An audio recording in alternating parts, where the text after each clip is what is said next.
What a beautiful day out there.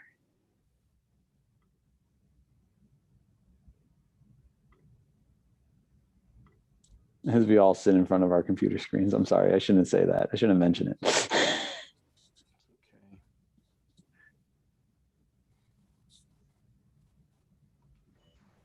They're having tacos in there. Ooh, they smell good, don't they, Norm? They do. They do. Evil. No corned beef. No corned beef in this family. Oh man. I know. That's right. O'Brien's Irish. I forgot. O'Brien is we're Irish. Yeah. I'm usually we have corned beef tonight, but I'm foregoing it. I'm brining and making my own corned beef, which I've never done before. But Okay. for Sunday, if I ruin it, I'm gonna be very upset with myself. But we'll see what happens.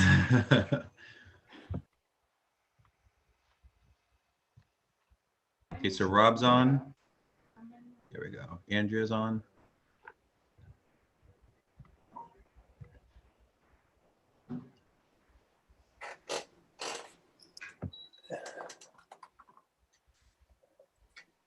Sorry, a little tardy. I think you're right on. You're a minute early, Rob. A minute early. Okay. Yeah. Whew. Came in close.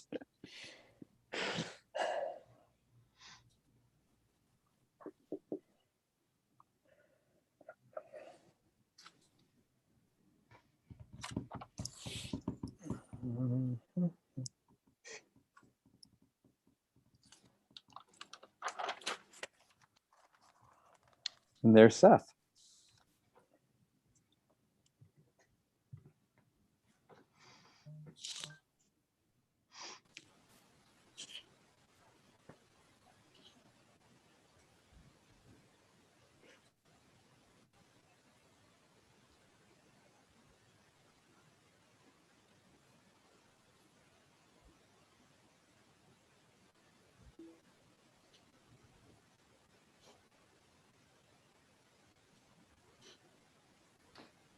Did we lose Seth?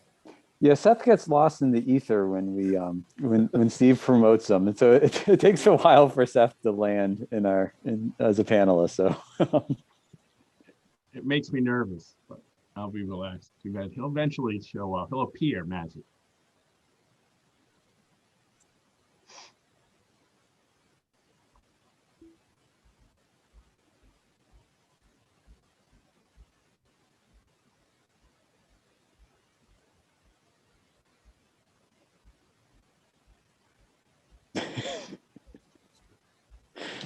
this is taking a little bit longer than normal, but he'll come. Since he was so close, I was going to wait till he joined on this page, but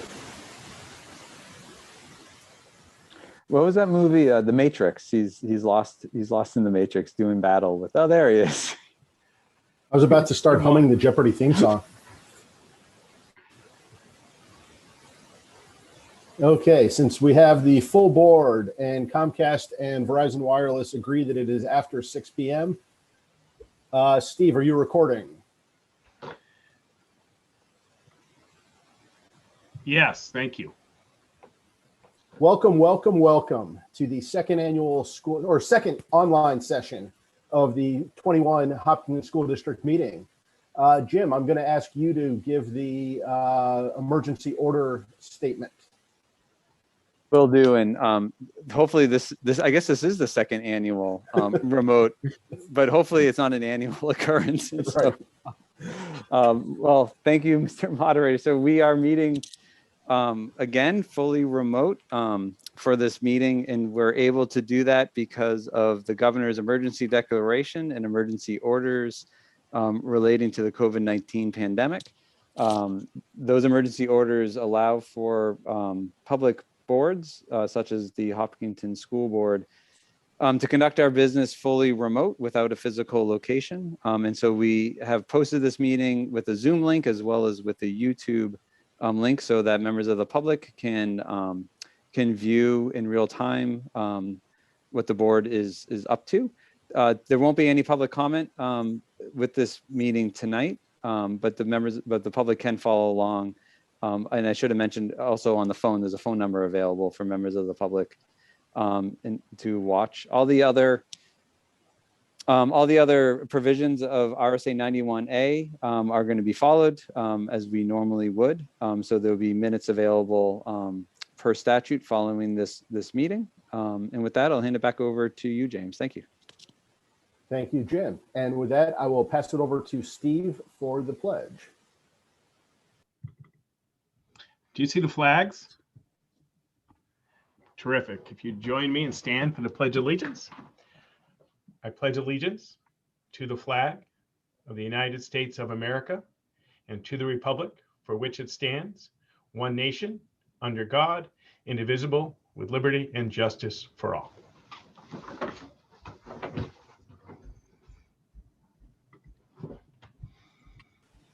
Thank you, Steve. So the goal for tonight's meeting is for the school board to answer any questions and consider the comments and any suggested amendments made during the 3.5-day comment period. As a reminder, the public has had opportunities to comment both during Saturday's online meeting and via email or voicemail from Saturday through yesterday at 5 p.m. These comments are all part of the meeting's record and will be in this year's minutes. All email and voicemail comments were posted on the school district website yesterday evening after the comment period closed. There will not be public comment period tonight. Tonight's meeting is solely for the purpose for the school board to answer the questions posed, consider the comments made, and most importantly, finalizing the warrant to be voted upon on Saturday. The statute specifically states that the board will discuss, debate, and be permitted to amend the posted warrant. Pursuant to House Bill 1129, the rules under which we are conducting this meeting, only the school board has the power to amend the articles at this time. So for each article, I will read the questions received, summarize the other comments received. As I stated earlier, all the comments are available on the school district website and will be included in the minutes. As a quick preview, the summary of the comments there were 2 questions, one each for Article 2 and Article 9, 2 comments in support of both Articles 2 and 3, 4 comments in support of Articles 2 through 8 and opposition to Article 9. There was 1 comment in support of Article 9, and there were 4 proposed amendments with identical language, all to decrease the operating budget of Article 2 to the so-called flat budget of $20,923,855. With that, let's move to question 1, whether or not to approve the rules. I received 0 comments or questions about this process. This question is not part of the warrant, but it is required under the House Bill 1129 process. Therefore, as moderator, I will declare that the question to approve the process will be on the ballot and listed as question 1 ahead of all the articles. Article 1, to hear reports from town committees, has no voting element and is not on the ballot vote segment. So with that, we'll go on to Article 2, the operating budget. The question is, how many students are attending the school?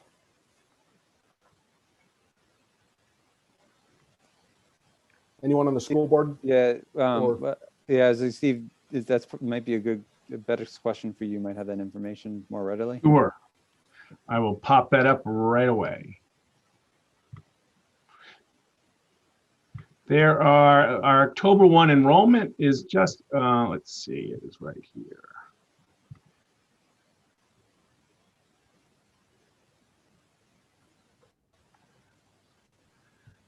Well, our October 1 enrollment was 932. 932, okay, thank you. And as a reminder, there were 6 comments in support of this proposed budget, which all cited other articles as well. And there were 4 requests for the budget to remain flat from this year. With that, I will hand it over to Jim for discussion and debate amongst the school board. Thanks, James. And so I guess I would just, so the question in front of us is whether or not we want to, make any amendments to the budget presentation. Really, the budget, our budget, but also the budget of the budget committee that recommended the budget number 90. And so I guess what I would just suggest is maybe just a general conversation among board members for based upon the comments received and the calls for amendments, sort of what you're thinking and what you're feeling. And then once we do that, we can move forward. But really, actually, let's do that first, and then I'll talk about next steps. So I don't know if anybody has any thoughts or wants to opine. I think feel free. I can start us off. So I wanted to swing back real quick to the question that Steve just answered, which was the number of students that we had this year. So that was this year during COVID. Next year, we've already stated that our schools are going to be open in full, barring, it's kind of an act of God, which is essentially what COVID was. And so I think we anticipate, along with many districts across New Hampshire and the country, that those numbers, while it was 932 this year, is going to be increasing back up to more what we have experienced in the past, with students returning from other schooling options this year. For me personally, because I have not seen or heard any questions specifically asking us to make specific changes to the budget, or with any concerns of feeling like we've mishandled the budget in some way in any area, I would be comfortable leaving the amendment as it stands and not making any changes to it.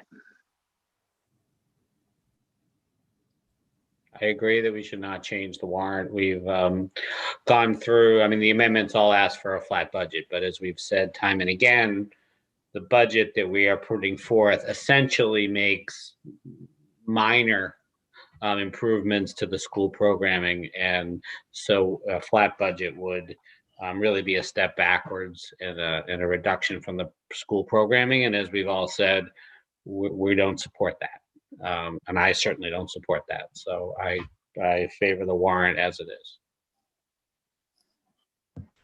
is. For me, this year was very unique. We decided to take this budget and really revamp it completely, in the sense of where we created a CIP committee, finance committee, and we really decided, let's look at a new format and communicate this budget to the community. And it was through Zoom. Everyone had an opportunity to be part of it. And for me, we took this opportunity to say, okay, clear a picture for the community so they can understand it. And through this whole process, if you remember when we did this budget, there was 2 questions through the whole budgeting process. Went to the budget committee meetings. Not one budget committee member had an issue with this budget. They supported it completely because they had oversight, very diversified group of people asked their questions. We gave them that. They understood that it met the needs of the students, shortage of revenue, and that we're achieving the success for our students. The amendments that we received, to me, everyone has a voice, has an opinion, and I respect that, but it would cause a significant amount of damage to our schools, but we're trying to maintain a sense of going back to having a sense of normalcy, what it was. This is a realistic budget. And for me, I'm comfortable with this moving forward as is. That's been agreed upon by this board, the budget committee, and this district. This community has an opportunity to vote on something that we worked really hard to, throughout the last couple of months. They have a right to have their voice, go from there. Guess that leaves me. So I think about, and some of this is redundant, we provided the community with a programmatic budget. We asked Steve early on to bring forward a budget that was contractual with inflation pressure only, and he did a very, very good job of doing that. We've dealt with revenue losses through the use of some cuts within our own budgeting process, with the fund balance and with Article 10. So I think we've put forward something that is realistic to the times that we're in. The second portion for me is we've been put in an odd situation to say, listen via virtual and in public, and then through this email process, and then sort of ascertain what the spirit of the meeting would be. So I thought about that, and I think that when you have 4 people out of a town of where 1,700 people voted last year, it's really difficult for me to ascertain that in the spirit of a meeting, and a typical, if we were on the floor, that would carry a simple majority to say we're going to vote on this. It doesn't even carry enough to get us to the secret ballot, so to speak. So I can appreciate where people come from and why they would want to put this forward. I completely disagree with it, but in the spirit of the meeting, I don't think it meets the bar to make an amendment to the article.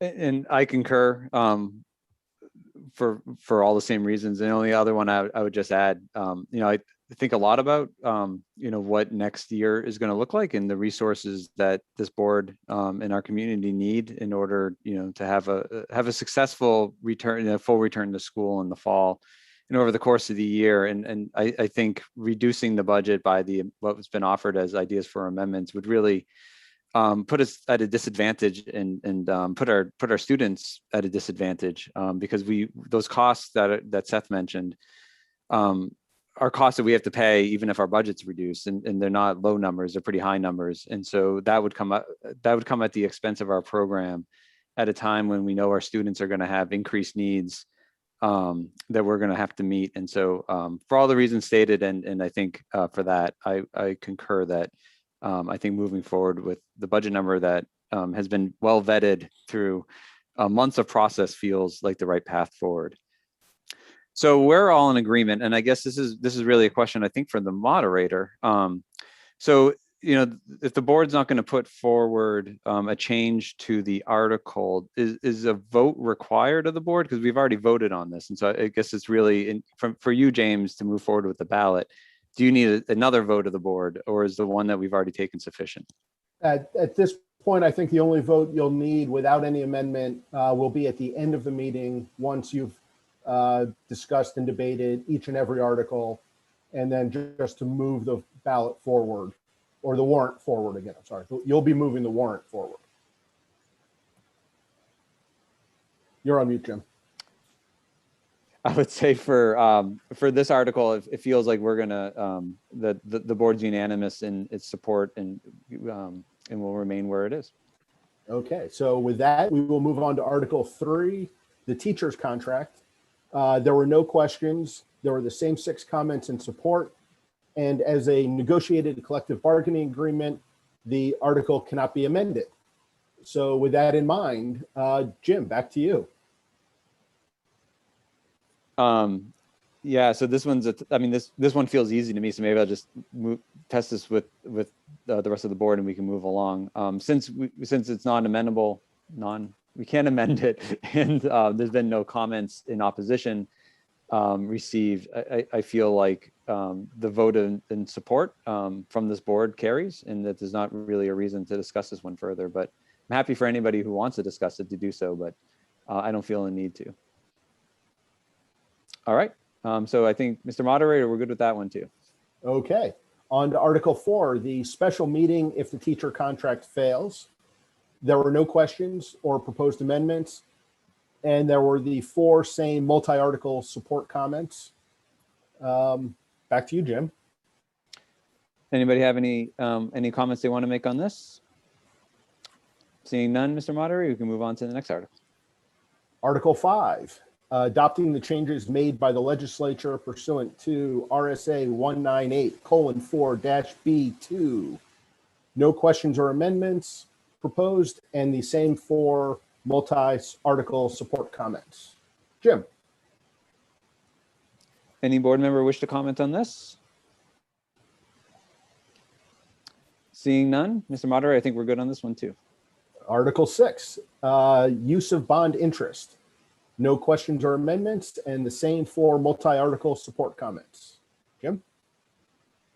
Any comments, questions, or concerns from the board on this one? Nope, I think we're good on this one too, Mr. Moderator. Article 7, the technology fund. There were no questions or proposed amendments, same 4 multi-article support comments. Any concerns from the board about any amendments to this article? Seeing none, Mr. Moderator. Article 8, the repair and maintenance fund. No questions or amendments, and the same 4 multi-article support comments. Any concerns or amendments from the board? Seeing none, Mr. Moderator. Article 5, the petitioned article for SB 2. There was 1 question. what percentage of registered voters have attended recent school district meetings, and how does this compare with the percentage numbers presented by Seth regarding SB2 during the Saturday meeting?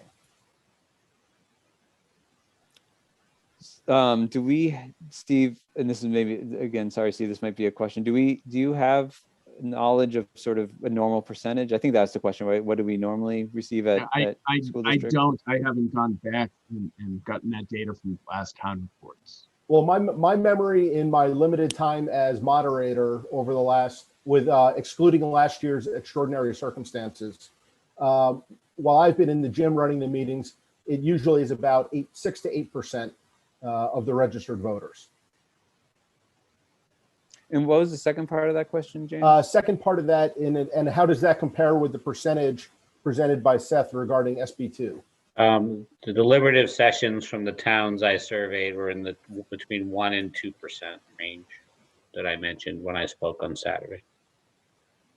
Thank you, Seth. Great, thank you. With that, there were the same 4 multi-article comments in these opposed Article 9, and there was 1 comment in favor of Article 9.